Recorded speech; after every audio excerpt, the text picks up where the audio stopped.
Hello friends, new Horizon in homeopathy চ্যানেলে ইউটিউবের সমস্ত দর্শককে আবার একবার স্বাগত জানাই। আমি ডক্টর অম্বুজকান্তি সাহা আজ আরেকটি নতুন ভিডিও নিয়ে আপনাদের সামনে উপস্থিত হয়েছি।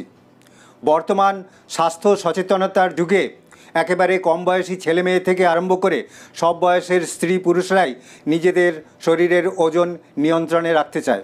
আর সেই কারণেই খাদ্য নিয়ন্ত্রণের সঙ্গে সঙ্গে কিছু কিছু শরীরচর্চাও করেন, যেমন ফ্রি হ্যান্ড এক্সারসাইজ, যোগব্যায়াম। আর এর ফলে শরীরের ওজন যেমন নিয়ন্ত্রণে থাকে, তেমনি শরীর সুস্থ, সবল ও নিরোগ থাকে। কিন্তু কিছু কিছু মানুষের ক্ষেত্রে দেখা যায়, বিশেষ করে মাঝ বয়সের স্ত্রী পুরুষদের মধ্যে কোনো কারণ ছাড়াই এবং এই ধরনের কোনো নিয়ন্ত্রণ ছাড়াই শরীরের ওজন খুব দ্রুত হ্রাস পাচ্ছে এবং শরীর দিন দিন রোগা হয়ে যাচ্ছে। অসংখ্য ইউটিউব দর্শকদের অনুরোধে আজ আমি এই ধরনের কোনো কারণ ছাড়াই শরীরের ওজন কমে যাওয়া, যাকে ডাক্তারি পরিভাষায় বলা হয় আনএক্সপ্লেইনড ওয়েট লস, সেই প্রসঙ্গেই সংক্ষিপ্ত আলোচনা করতে চলেছি। ফ্রেন্ডস, এই আনএক্সপ্লেইনড ওয়েট লস কী, কেন হয়, কাদের হয়, এর আনুষঙ্গিক লক্ষণগুলি কী কী পরীক্ষা নিরীক্ষা করার প্রয়োজন হতে পারে, কোন কোন হোমিওপ্যাথিক ওষুধ অত্যন্ত কার্যকর ও কী স্বাস্থ্যবিধি মেনে চলা দরকার, কী সাবধানতা অবলম্বন করা দরকার, এই সমস্ত জানতে হলে আমার এই ভিডিও আপনাদের সম্পূর্ণ দেখতে হবে। আর যদি ভিডিওটি ভালো লেগে থাকে তবে অবশ্যই লাইক করবেন, বন্ধুদের মধ্যে শেয়ার করবেন, কোনো প্রশ্ন থাকলে হোয়াটসঅ্যাপে লিখে জানাবেন। আর আপনি যদি এই চ্যানেলে নতুন হয়ে থাকেন তবে অবশ্যই সাবস্ক্রাইব বেল প্রেস করে চ্যানেলটিকে সাবস্ক্রাইব করবেন, যাতে নতুন নতুন ভিডিওর নোটিফিকেশান আপনি সবার প্রথমেই পেয়ে যান। নিজের কোনো চেষ্টা ছাড়াই, আর একরকম বলা যায় নিজের অজান্তেই, যদি দেখা যায় শরীরের ওজন খুব দ্রুত হ্রাস পাচ্ছে, তবে বুঝতে হবে শরীরের ভেতর কোনো গুরুতর সমস্যা বাসা বেঁধেছে। যদি দেখা যায় খুব অল্প দিনের মধ্যে প্রায় 5-6 কেজি ওজন কমে গেছে এবং শরীর খুব রোগা হয়ে যাচ্ছে, তাহলে তা খুবই চিন্তার কারণ। সাধারণভাবে 65 বছর বয়সের ঊর্ধ্বের স্ত্রী পুরুষদের মধ্যে নানা কারণে শরীরের ওজন হ্রাস পেতে থাকে। তবে প্রাপ্তবয়স্ক মানুষদের মধ্যে যদি কখনো দেখা যায় যে খুব অল্প দিনেই এই 5-6 কেজি ওজন কমে যাচ্ছে, আর তা যদি 6 মাসের মধ্যে প্রায় 5 থেকে 10% ওজন কমে যায়, আর একটু সহজভাবে বলতে গেলে যদি একজন 70 কেজি ওজনের মানুষের ওজন 6 মাসের মধ্যে কমে 63 থেকে 67 কেজির মধ্যে গিয়ে দাঁড়ায়, তাহলে বুঝতে হবে তার শরীরের মধ্যে অবশ্যই কোনো রোগ বাসা বেঁধেছে। তবে আকস্মিক কোনো তরুণ রোগে, যেমন জ্বর হতে পারে, যেমন টাইফয়েড, ম্যালেরিয়া, ডেঙ্গু ইত্যাদি জ্বর, কিংবা পেটের কোনো সমস্যার কারণে, কিংবা শরীরে ডিহাইড্রেশন হয়ে গিয়ে শরীরের ওজন দ্রুত খুবই কমে যেতে পারে।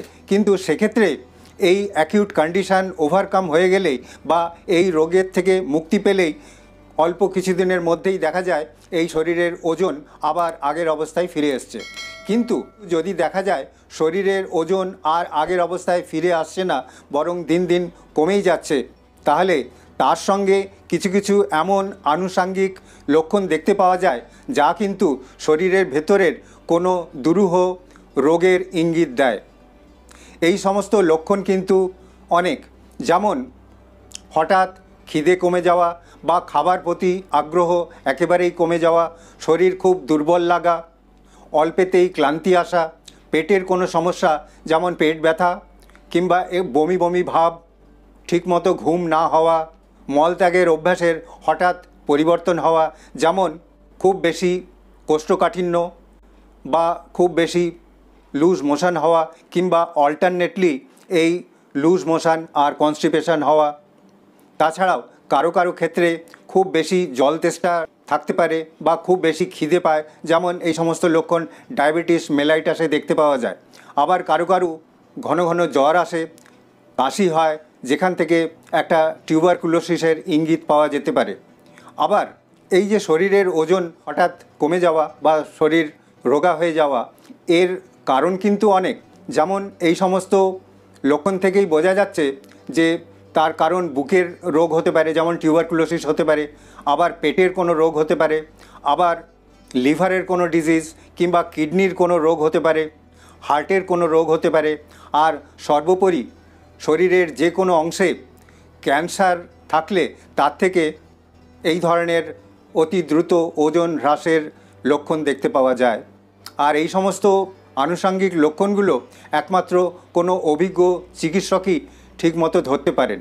সেই কারণে শরীরের ওজন যদি কমে যায়, তা সে কম বয়সী ছেলেমেয়েই হোক কিংবা বয়স্ক মানুষই হোক, একজন অভিজ্ঞ চিকিৎসকের সঙ্গে যোগাযোগ করতে হবে। উনি শারীরিক নানা রকম পরীক্ষা নিরীক্ষা করে এবং প্রয়োজনে কিছু ল্যাবরেটরি ইনভেস্টিগেশন, যেমন চেস্টের এক্স-রে, অ্যাবডোমেনের ইউএসজি বা সিটি স্ক্যান করে এবং রক্তের নানা রকম পরীক্ষা নিরীক্ষা করে উনি বুঝতে পারবেন যে ঠিক কী কারণে শরীরের ওজন কমে যাচ্ছে, কিংবা ক্যান্সার সন্দেহে কিছু কিছু ক্যান্সার মার্কার টেস্ট করেও উনি বুঝতে পারবেন যে ঠিক কী ধরনের ক্যান্সার বা কোন অংশে ক্যান্সার হয়েছে। আর সেই অনুযায়ী যথোপযুক্ত চিকিৎসার ব্যবস্থা করতে হবে। এখন আমি শরীরের ওজন কমে যাওয়া বা আনএক্সপ্লেইনড ওয়েট লসের জন্য অত্যন্ত কার্যকর কতকগুলি হোমিওপ্যাথিক ওষুধের লক্ষণ ও প্রয়োগ বিধি আপনাদের জানিয়ে দিচ্ছি। প্রথমেই যে ওষুধের কথা বলবো সেটি হলো আলফালফা। আলফালফা এক ধরনের টনিক ওষুধ এবং যে কোনো কারণে শরীর দুর্বল হয়ে যদি শরীরের ওজন কমে যায়, খিদে কমে যায়, তা সে যে কোনো বয়সের মানুষ হোক, সে কম বয়সী ছেলে মেয়ে থেকে আরম্ভ করে বৃদ্ধ বয়স পর্যন্ত সবার ক্ষেত্রেই এই আলফালফা খুবই প্রযোজ্য। এই সমস্ত ক্ষেত্রে আলফালফা মাদার টিংচার 15 থেকে 20 ফোঁটা সামান্য জলের সঙ্গে মিশিয়ে বা হাফ কাপ জলের সঙ্গে মিশিয়ে সারাদিনে 3 বার খাবার পর খেতে হবে। এরপর যে ওষুধের কথা বলবো সেটি হলো চায়না অফিসিনালিস। যে কোনো ধরনের রোগ ভোগের পরে কিংবা পেটের সমস্যার কারণে, লুজ মোশনের কারণে যদি শরীর খুব দুর্বল হয়ে যায় এবং শরীরের ওজন কমে যায়, শরীর খুব রোগা হয়ে যায়, সেক্ষেত্রে চায়না অফিসিনালিস খুবই উপকারী ওষুধ। এই সমস্ত ক্ষেত্রে চায়না 30 প্রতি মাত্রায় 3-4 ফোঁটা হাফ কাপ জলের সঙ্গে মিশিয়ে সারাদিনে 3 বার খেতে হবে। এরপর যে ওষুধের কথা বলবো সেটি হলো ইগনেশিয়া। ইগনেশিয়া একটু মানসিক দিক দিয়ে বিকৃত মানুষদের ক্ষেত্রে খুবই উপকারী। এ সমস্ত ক্ষেত্রে দেখতে পাওয়া যায় হঠাৎই পেটে ব্যথা আরম্ভ হয়, শরীর খুব দুর্বল লাগে, খিদে একেবারেই থাকে না, আর যার ফলে শরীর দিন দিন রোগা হয় এবং ওজন কমে আসে। এই সমস্ত ক্ষেত্রে ইগনেশিয়া 30 প্রতি মাত্রায় 3-4 ফোঁটা হাফ কাপ জলের সঙ্গে মিশিয়ে সারাদিনে 3 বার খেতে হবে। এরপর যে ওষুধের কথা বলবো সেটি হলো লাইকোপোডিয়াম। লাইকোপোডিয়াম পেটের কোনো সমস্যার কারণে যদি শরীরের ওজন কমে যায় এবং শরীর খুব দুর্বল হয়ে যায়, তার জন্য খুবই উপযোগী। এ সমস্ত ক্ষেত্রে দেখা যায় যে খিদে খুব ভালো আছে, অথচ খাবার খেতে গেলেই পেট ভার হয়ে যাচ্ছে, আর একটুও খাবার ইচ্ছে থাকছে না, আর সেই কারণেই শরীর দিন দিন রোগা হয়ে যাচ্ছে এবং ওজন কমে যাচ্ছে। এই সমস্ত লক্ষণ থাকলে লাইকোপোডিয়াম 30 প্রতি মাত্রায় 2-3 ফোঁটা হাফ কাপ জলের সঙ্গে মিশিয়ে সারাদিনে 2 বার বা 3 বার খেতে হবে। এরপর যে ওষুধের কথা বলবো সেটি হলো নাক্স ভমিকা। যে সমস্ত মানুষ খুব রাত জেগে কাজ করেন, যারা খুব মদ্যপান করেন এবং যাদের খাদ্যাভ্যাস খুবই অনিয়মিত এবং যারা একটু রিচ ফুড খেতে বেশি পছন্দ করেন, তাদের ক্ষেত্রে যদি দেখা যায় শরীরের ওজন দ্রুত কমে আসছে এবং শরীর রোগা হয়ে যাচ্ছে, সেক্ষেত্রে এই নাক্স ভমিকা খুবই উপযোগী। এই সমস্ত ক্ষেত্রে নাক্স ভমিকা 30 প্রতি মাত্রায় 3-4 ফোঁটা হাফ কাপ জলের সঙ্গে মিশিয়ে সারাদিনে 3 বার খাবার পর খেতে হবে। এরপর যে ওষুধের কথা বলবো সেটি হলো সিপিয়া।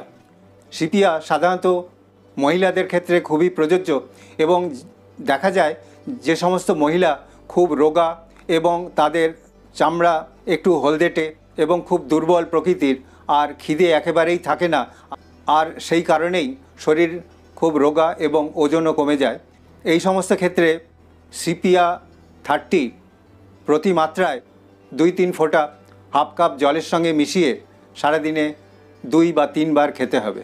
এই সমস্ত ওষুধের মধ্যে থেকে যে কোনো একটা সিলেক্ট করতে হবে এবং সেই ওষুধটাই খেতে হবে। তবে সবচেয়ে ভালো হয় যদি একজন অভিজ্ঞ হোমিওপ্যাথিক চিকিৎসকের তত্ত্বাবধানে থেকে এবং তার নির্দেশ মতো ওষুধ খাওয়া হয়। এই সমস্ত ওষুধপত্র খাওয়ার সঙ্গে সঙ্গে কতকগুলো স্বাস্থ্যবিধি মেনে চলতে হবে। যেমন যে কারণেই শরীরের ওজন কমে যাক না কেন বা যে কোনো রোগ থাক না কেন, পুষ্টিকর খাবার খেতে হবে। এমন খাবার খেতে হবে যা অল্প পরিমাণে খেলেই বেশি পুষ্টি দেবে। যেমন দুধ, পাকা কলা, ডিম, ফল এই সমস্ত খেতে হবে। লাঞ্চে ভাত, ডাল, তরকারি, মাছের ঝোল, মুরগির মাংসের ঝোল খেতে হবে। রাত্রে রুটি বা ভাত এবং সঙ্গে ডাল, দুধ কিংবা মাছের ঝোল খাওয়া যেতে পারে। এই সমস্ত পুষ্টিকর খাবার খেতে হবে। আর একটা কথা মনে রাখতে হবে, যারা নেশা করেন, যেমন যারা ধূমপান করেন কিংবা মদ্যপান করেন, তাদের এই অভ্যাস সম্পূর্ণ পরিত্যাগ করতে হবে। কারণ বুকের যে রোগ, যেটা টিউবারকুলোসিস বললাম, তা কিন্তু ধূমপানের ফলেও হয়। আবার ক্যান্সার রোগও কিন্তু ধূমপানের কারণেই হতে পারে। যাই হোক, এই সমস্ত ওষুধ খাওয়া, এই ধরনের স্বাস্থ্যবিধি মেনে চললে হঠাৎ অকারণে শরীরের ওজন কমে যাওয়ার যে সমস্যা, তার হাত থেকে ধীরে ধীরে মুক্তি পাওয়া সম্ভব হবে। আশা করি আমার এই ভিডিও সামান্য হলেও আপনাদের উপকারে আসবে। আবার আরেকটি নতুন ভিডিও নিয়ে আপনাদের সামনে উপস্থিত হব, এই আশা নিয়েই আজকের মতো এখানেই শেষ করছি। ধন্যবাদ, নমস্কার।